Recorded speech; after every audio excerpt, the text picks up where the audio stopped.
শেয়ারবাজার কেলেঙ্কারি, অর্থ আত্মসাৎ সহ নানা অভিযোগে ৫ আগস্ট পরবর্তী সময়ে ক্রিকেটার সাকিব আল হাসানের বিরুদ্ধে অনুসন্ধানে নামে দুর্নীতি দমন কমিশন।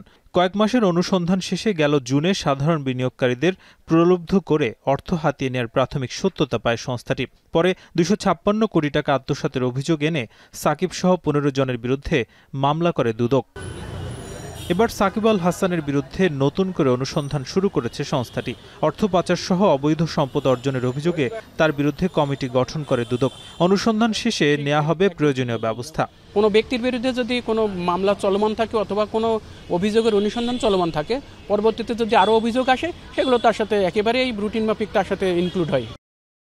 এদিকে দুদকের আবেদনের প্রেক্ষিতে শিকদার পরিবারের থাইল্যান্ডে থাকা ৭টি কোম্পানিতে শত কোটি টাকার বেশি সম্পদ জব্দের আদেশ দিয়েছেন আদালত। রনহক শিকদার এবং রিখক শিকদার তাদের দুই ভাইয়ের দেশের বাইরে থাইল্যান্ডে তাদের কোম্পানির যে 7টি প্রপার্টি ছিল, 7টি প্রপার্টি দুদকের আবেদনের প্রেক্ষিতে বিজ্ঞ আদালত সেগুলো জব্দের নির্দেশ দিয়েছেন।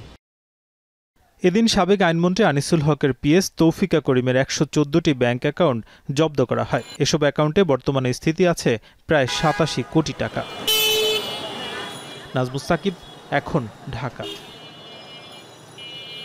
বিশ্বের সর্বাধুনিক প্রযুক্তিতে প্রস্তুতকৃত Arik silver wash detergent powder ৫০০ গ্রাম মাত্র ৭০ টাকা। রিমার্ক।